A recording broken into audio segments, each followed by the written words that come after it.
Hi, I'm Jay Washburn. And I'm Joe Bendowski. And this is Start Writing. And today we are going to cover Villains and Antagonists Part 2. I've received several emails about people waiting for this episode to come out. I think we had 2 or 3 months in between the first one and this one. So we are ready to dive into the second part of this finally. So the first thing I want to talk about is political villains versus physical villains, and why that distinction is important, and why sometimes both is really good to have. So the political villain derives their power from wealth and influence, whereas physical villains pose a physical threat. So one of the best ways to think about this is you've got Lex Luthor. He is wealthy, he's influential, he can bribe people, he can, not even bribe, even just, through campaign donations and the nature of wealth, influence, in politics. He is a political villain. And in a physical confrontation against Superman, he doesn't have a chance. He'll just get beaten to a pulp, right? But he doesn't fight physically because that's not the kind of villain he is. Whereas General Zod, on the other hand, is a physical villain, and he goes up against Superman in this physical combat of skill and strength. And so here's why these two dynamics kind of are important and can kind of go hand in hand. With the physical villain, the antagonist serves a very distinct purpose, right? We see a very real threat to Superman physically, right? But not only that, as they fight, we get to see the full range of Superman's powers and abilities, right? It's not like he's fighting a street criminal. He has to be pushed and challenged to defeat this villain to the limits of his own abilities there. So another example is Voldemort. Wait, can we pause for a sec? Yeah. So, Superman, I would say, is a physical protagonist. Yeah, well, most protagonists are. Not all, but most. Mm-hmm. So, he's missing the political side. He doesn't have the wealth and power. I guess Bruce Wayne does. Yeah, well, and maybe we'll talk about Batman. I didn't put him in the notes, but we might talk about him and why he's almost a problematic protagonist because he has both. Okay. Huh. Wow, interesting. Well, so Superman, how does he manage to defeat his political enemy? Well, that's the whole point. We'll get there in a second. Okay. But I mean, with the physical villain, so we can look at, like, Voldemort is a physical villain, and Harry works to fight him in every book. So evil, cruelty of the physical villain, they provoke rage and anger and hate towards them. That's kind of, how they work. The political villain, like I said, they derive their power from wealth and influence. And this is why Lex Luthor is such an interesting villain for Superman, because he poses that problem. For all Superman's supernatural abilities, lasers from his eyes, whirlwind breath, he can fly, he's bulletproof, none of them can help him beat Lex Luthor. He forces Superman to deal with the problem in a way that he is not superhuman. He has to... He's not super clever. Right. He's not super clever. And he has to fight against, Luthor, who works in the world of politics. He is familiar with, how wealth drives the engines of economies and everything. And yet he is corrupt and terrible. And Superman has to find a way to beat that. And again, it forces him into a very human space. It challenges him in a way that being a Kryptonian doesn't help. And that is the beauty and the frustration of the political villain versus the physical protagonist, right? It forces him to say, but how do you solve that problem? So you could probably apply this to any protagonist where you say, this is his main weakness. This is the main gap in his abilities, and build your antagonist around that gap. So we have Voldemort, who's a very physical villain, and oftentimes the crony that we encounter in each story is. But think about Mrs. Umbridge, right? And her abuse of power as head of Hogwarts. She's a political villain. And Harry has no idea how to fight her. And it's incredibly frustrating. And I think that's kind of the nature of the counter protagonist antagonist, right? If you take a physical antagonist, you put them against a political villain, it's very frustrating because they don't have the tools to combat that. And, you could inverse it. If you have a political protagonist versus a physical villain, again, they don't have the tools to combat that. And that's, it's an area where you can really challenge your protagonists because it puts them in an area where they are not the best. So we don't have to reframe this for the whole episode, but just for this concept. I'm thinking of this as not political, but social. And actually, for some reason, Gordon Freeman from Half-Life came to mind. Like, he's a nerdy engineer. And his skills are the Lex Luthor kind, where he's strong in mind, and he has to go through this game against these physical threats, where suddenly he's completely out of his league. He's no action hero. Right. He's a nerd, and he's going up against the opposite. Anyway, it's just like, I guess it was helpful to think of it as social. Like with Umbridge, if Harry had tried to beat her up, he would have been socially outcast. He would lose that fight. Yeah. If he did that. Yeah. Well, and so that brings us to the question, what happens when we have both? Right? And so this can set up some really interesting dynamics. So we'll talk about Bruce Wayne now. So let's assume Batman catches the Joker, and the DA at the time is Harvey Dent, and he's working with the Joker. And so now we have a political villain and a physical villain. Batman goes into the physical encounter with the Joker. Very difficult, but he wins. And then the DA says we don't have enough evidence to hold him, and he lets him go. And now, until the political villain is dealt with, that's a loop. No matter how many times the Joker is beaten and caught, he just walks free because the political villain creates that immunity until they're dealt with. And again, now, like I said, Batman is he doesn't have this flaw, right? He's this brilliant, wealthy individual who also has the physical set. So he's too well-rounded for the political, physical offset. Right? So he's problematic that way. But you can see in the example how that plays out. So we even see this a lot of times in like video games, this concept of immunity. Because what happens is, as you play the game, you become stronger physically. Your character essentially becomes this unstoppable juggernaut by the end of the game. So much so that a raw physical opponent no longer challenges you. And so often the final battle is preceded by dealing with the immunity of the boss. You've got to deal with some kind of puzzle that has nothing to do with your physical prowess to wipe away their immunities before you can actually fight them. And again, it sets this same dynamic, setting up a puzzle that no longer plays to your strengths for you to solve to remove that immunity. Cool. There's not a specific game you're thinking about when you give that. No, but I mean, I've encountered this so many times in games that, I mean, if I thought about it for, a while, I could probably start listing them off because it happens a lot. But yeah, and so that's the political villain versus the physical villain and how you can kind of play one or the other or both to strengthen the story that way. So, because I mean, how, particularly if Lex Luthor breaks no laws and yet is terrible and corrupt and causing all kinds of mayhem, what can Superman do?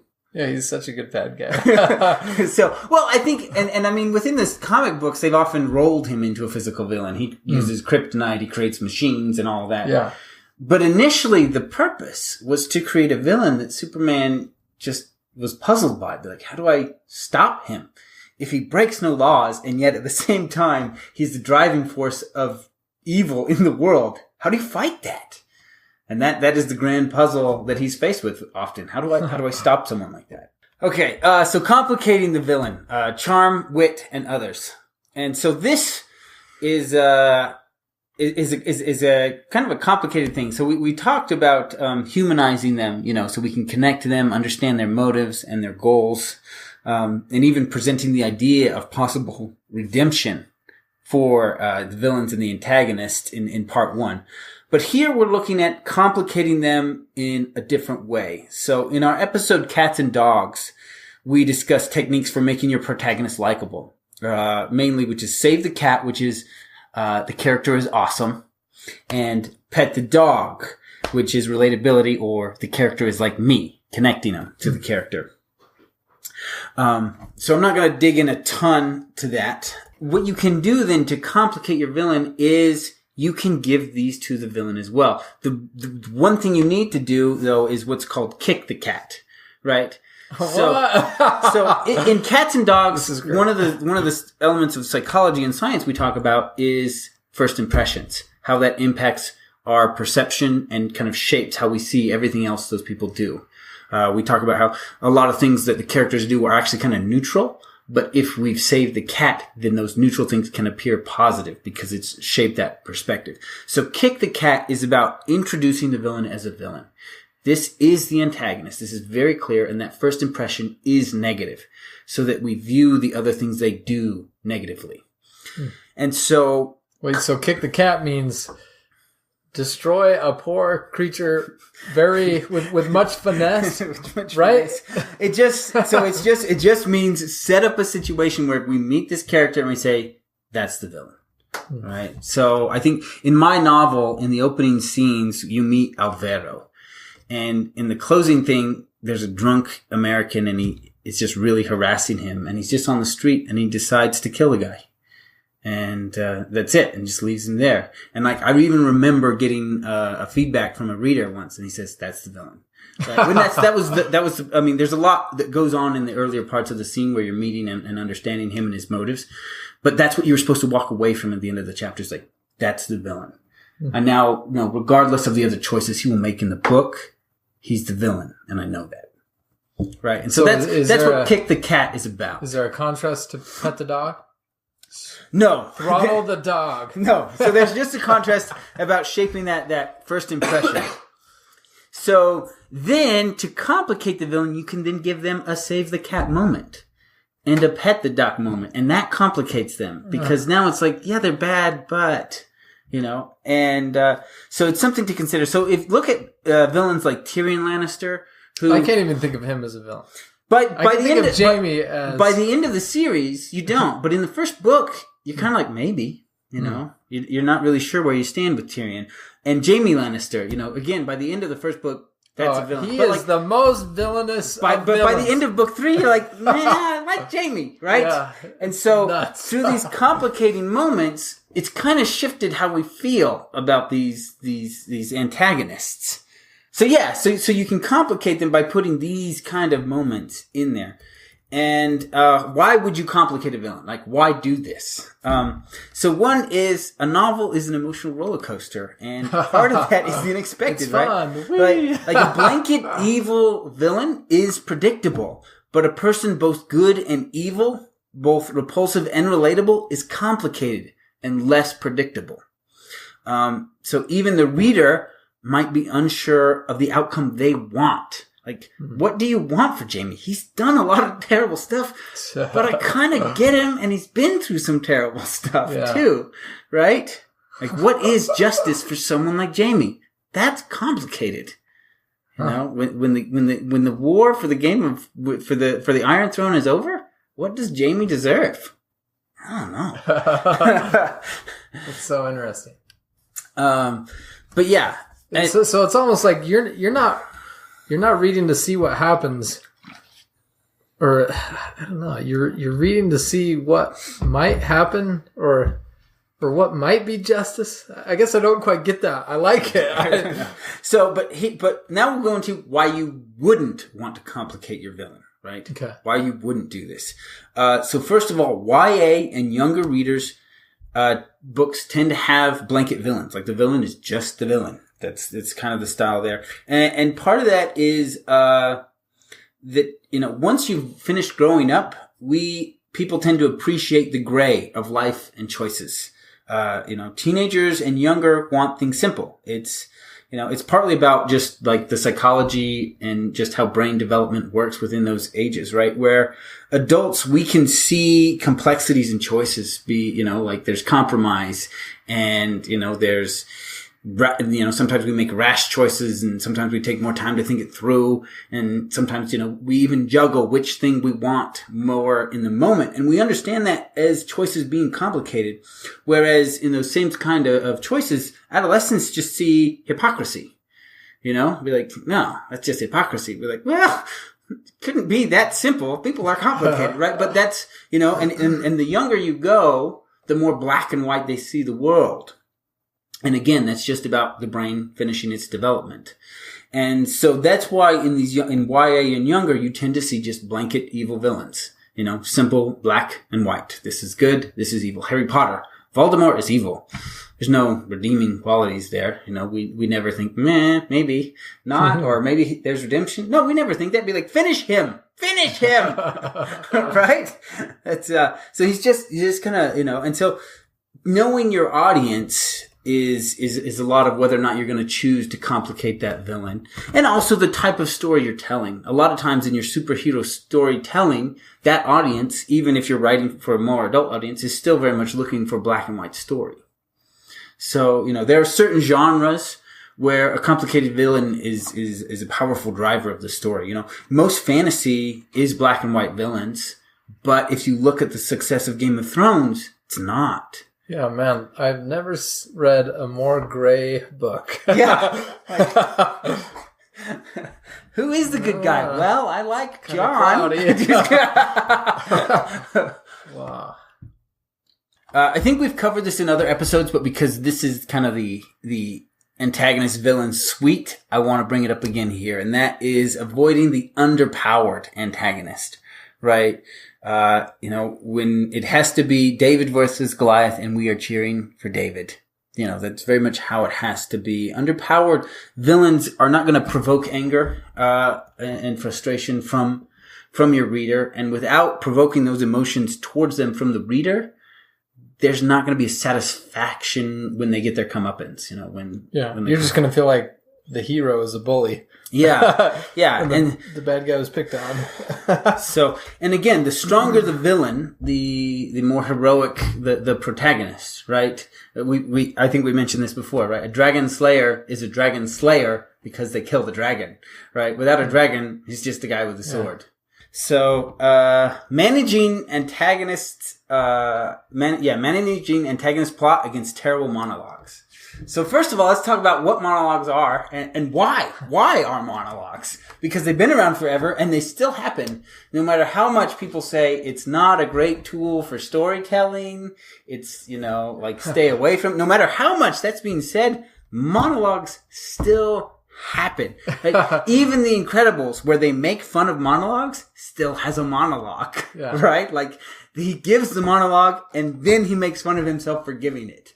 But they still did it right there, right? So, the monologue serves several purposes. It informs the audience of the antagonist's plans, and that creates tension. So, we'll break it down into 4 key points here. So, the monologue, so we know the antagonist's goal, and this raises the stakes because we now know what's really at risk. We know how they plan to achieve it, and this creates foreshadowing and tension. We know or can guess at what must be done and how difficult it will be to stop it. Again, we create tension and curiosity. How will the protagonist stop this from happening? And it presents all of this in a single scene, sometimes in a single chunk of dialogue. So it keeps it really tight and it's close together so you can see how each element is connected to the next. Right? And seeing that, you're like, oh, monologues are kind of good that way. Like, yeah, they serve a very specific purpose, and they've been around for so long because they do it really tight and neatly. But that doesn't mean it's great storytelling, because it's kind of weird. Why are you suddenly telling me all of this when you're just about to kill me, right? So, we'll address each part here and some ways that you can think about it. But at the end of the day, one of the things I'm just going to have to tell you is you've got to be creative, Yeah. So the antagonist goal. We need to know this for tension and understanding context, why they're doing what they're doing, right? And it gives us a gauge for the stakes. Every time they are successful or draw closer to their ultimate goal, the stakes are raised. But if we don't know what that is, we can't measure their successes and how close they're getting. So, but we don't necessarily need this in a monologue, right? This can come a lot of different ways. So it can easily take place between the antagonist and his minions, right? He's laying out the plans, what we're going to do, and how we're going to do it. And this is what pieces I need you guys to handle. Well, and yeah, that's just a key distinction. That it's hard to think of a good reason that the bad guy would tell the good guy what he's up to. Yeah. But there's a lot of good reasons that the bad guy would tell his underlings what they're up to, because they need to know. Because they need to know. Like, they're carrying it out. So, Yeah. Very natural, authentic. So, or because we're dealing in literature, we can even go into the antagonist's head. He can think about these things. And we use interiority to explore them, right? As another tool to go over the goal and the steps needed to achieve it.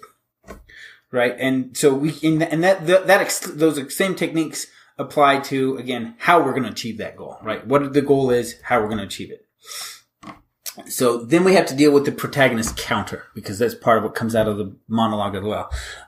So there's a lot of different ways he can discover the plans, right? Maybe he sneaks in and he finds them, or maybe he's hiding in an air vent and he overhears them, or he's interrogating someone that he's caught. There's a lot of different ways that we can extract this information in a way that's not overly contrived and feels out of place. Or the hero could see essentially the first phase of the plan roll out. Yeah. And then solve it. Like, oh my gosh, why would someone do that? Why do Unless that? they were trying to... Yeah, we can extrapolate it that way. So, yeah. So again, there's a lot of different places you can put the protagonist encountering this information in a way that, isn't the monologue. So, and again, trying to get the all-in-one is going to take even more acrobating. But it doesn't mean it can't be done, right? So imagine you lay out the scene. Here's the villain and his underlings, and he's explaining the plan and the goal, the plan, what everybody's got to do. And in the air vent is the hero listening to everything. We've now, maybe it's not 1/2 page monologue. Maybe it's 3 pages, but it's all still really tight and neat. And so, even if it's not that, if the antagonist explains it in one scene and the hero discovers it in one chapter and the hero discovers it in the next, again, we kept things fairly tight and close together that way. So you're going to want to keep these tight, because that is part of the beauty of the monologue, is because the reader isn't pulled far out from each one to put the pieces together themselves, right? The monologue keeps everything really close. So if there's anything you need to fill in, you've got all the information right there in that one dialogue on how to fill it in. Whereas if it's spread out over 10 chapters, the reader may not be able to put all the pieces in. They'd be like, oh yeah, way back when we talked about that. Yeah, so that's monologues. Anything else for you on that? No. All right. So an ensemble of antagonists. We see an ensemble of protagonists a lot, but you also see this It's like the Avengers, but the bad guy version. Yeah, the Avengers, but the bad guy version. Yeah, but you actually see this quite a bit. Like if we think of Harry Potter as a story, then, the whole book is about this final confrontation between Harry Potter and the Dark Lord. But he fights a slew of lieutenants long before that conflict ever takes place. And so having an ensemble of antagonists offers up other things as well. So we talked about hotspots a long time ago, where you take multiple storylines climaxing and putting them really close together almost at the same time. And so what you can do is a lieutenant of the villain can face off against a side character at the same time. So you'll see this a lot. Like I think just in The Hobbit, Lord of the Rings, right? Like there's leaders of the orcs. There's the main orc fighting the main dwarf, and then you've got some of the other dwarfs fighting other bigger, tougher orcs, not just regular ones, right? So you've got multiple big fights happening all at once, and so it gives a bigger climax to the arc of the smaller characters. And then it allows you to create that hotspot, each of these conflicts occurring at the same time. I always think of Return of the Jedi. It's got this cool lightsaber battle, like a firefight on the ground, and then a space battle. And they all converge. Yeah. To create in a that cool conclusion. Well, yeah, and so in fact, Luke escaping just before the Death Star that he is on gets blown up. Like, just the way that overlaps so tightly is really cool. So adding a string of antagonists can do a couple things. And as we mentioned before, having more than one antagonist, you can create that physical villain, political villain dynamic, which, granting the immunity, be like, doesn't matter if you can win this fight.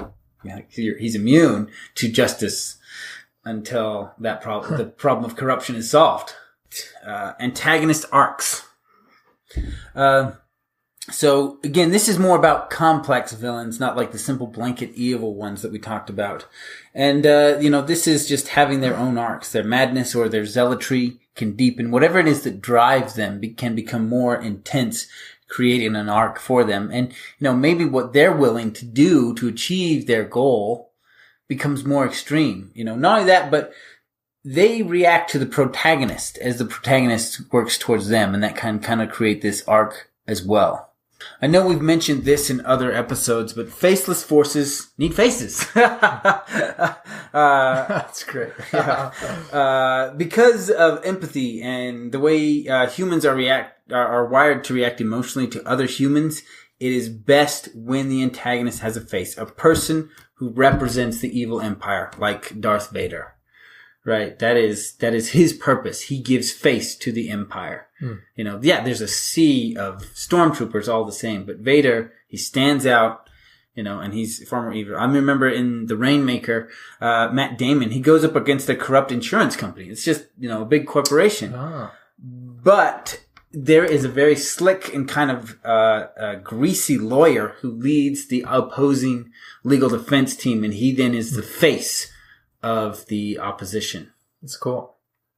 So every time they come into a room, there's like 20 lawyers that walk in, but he's the one who does all the talking, and everything. So, but yeah, it just allows the audience to focus their frustration and hate on a person instead of a vague entity. And it is more satisfying emotionally because it can come down to a final confrontation between two people. Yeah, in my English classes that I used to teach, I would teach the abstraction ladder, and we'd talk about the difference between saying animals, like I'm thinking of an animal, like that's so abstract, versus I'm thinking about Bessie. Like Bessie is a very specific cow. And I think in all writing, moving from abstract to specific is helpful. Yeah. And this is essentially that principle, saying it's okay to have an abstract villainous force, but make it specific too, so that you can latch onto it. Okay, so we already talked about Kick the Cat, and that's so I just wanted to. I still think we need Throttle the Dog. Throttle the Dog. I don't know what Throttle the Dog would be, because making them relatable is about complicating them. They're already unrelatable because they do terrible things, right? Okay. So Kick the Cat. Yeah, just remember to set up that first impression in a way that kind of skews everything towards the negative with them. So particularly if you plan to complicate them. If you've just got a blanket evil villain, you don't need to worry about Kick the Cat. They're kicking the cat every scene they're on stage. But with a complicated villain, you need to make sure you set that piece first. Yeah. So, and allow your antagonists some victories, let them win a few rounds, or even most of the rounds up until the climactic rounds. But this is part of it is establishing that imbalance of power, that they are stronger, and that's so important to have, to make our heroes heroic. And I guess finally, it comes down to love and hate. The trick to great villains is getting the reader to love that they hate them or hate that they love them. Right. And so the outcome is really simple to explain here, but the rest is tricky, right? Like, I love to hate Voldemort. It's easy. He's vile. He's evil. He's terrible. You can hate him and you don't feel any regret. Yeah, just hate him. You wish you could be the one to face off against him just for that satisfying end to this terribleness. And you feel good about that, right? Whereas I kind of hate that I love Walter White. Sorry. Oh, yeah. This is that TV show? So this is from Breaking Bad. Yeah. So he essentially is a meth crime lord, or at least he becomes one, right? He makes drugs, he feeds addicts, he kills people. You hate that you love him. Because he, like Voldemort, is vile. He kills people, he tortures people, he does all kinds of terrible stuff. He kills his brother-in-law, all right? Like, straight up. And yet, I feel bad for him.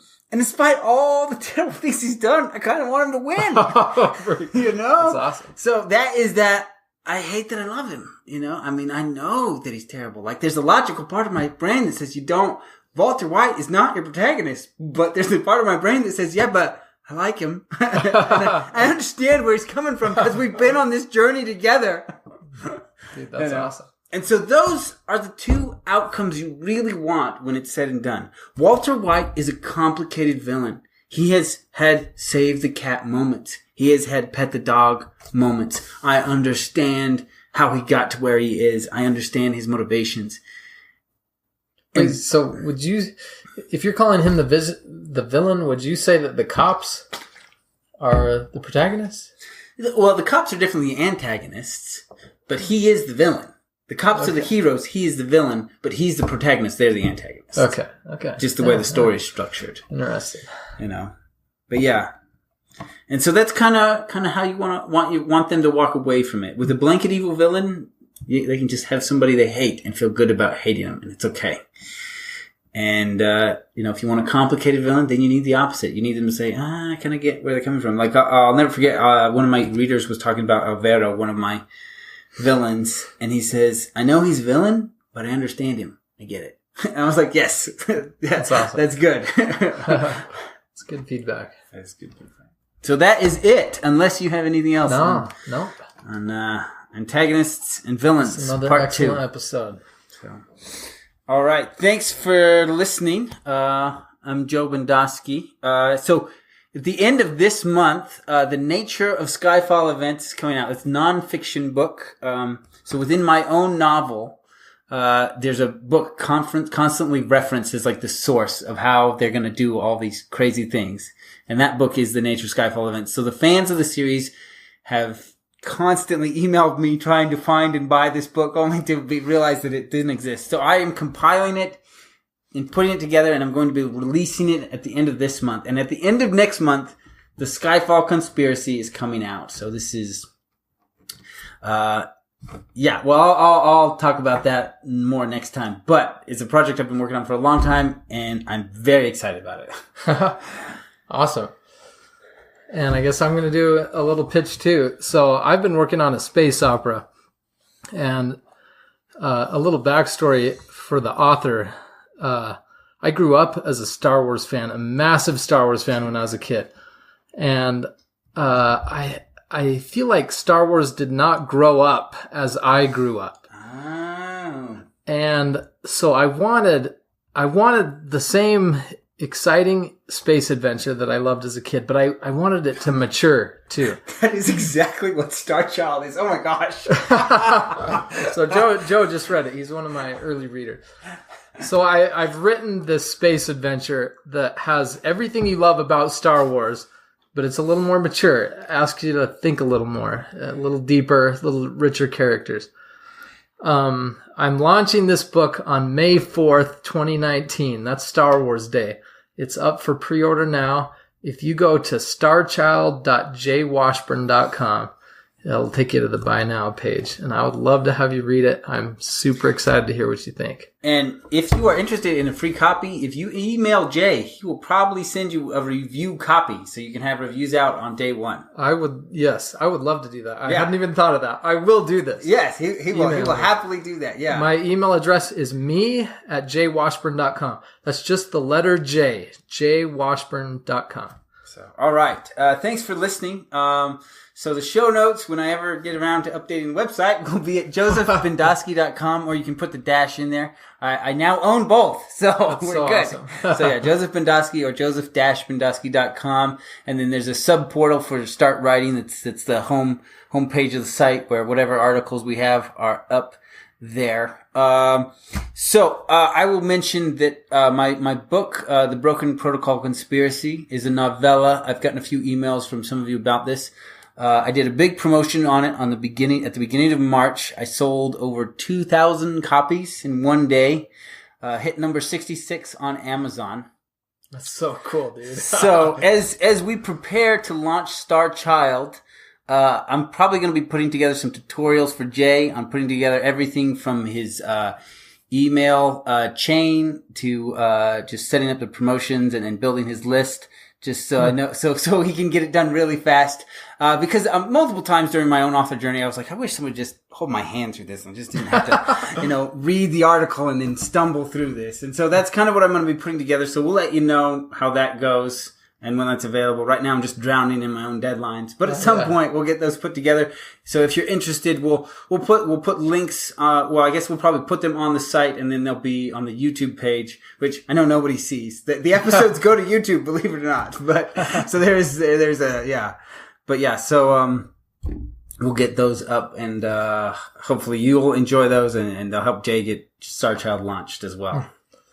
And guys, you've been listening to us for a couple of years, and we've been working on these projects for a long time, and we're so excited. This is the year to send this them is to it. you. But man, I'm only halfway through Joe's book, but it is excellent. Definitely the best thing that he has read, that he's written. Yeah. And anyway, we're excited to share. All right. Thanks for listening.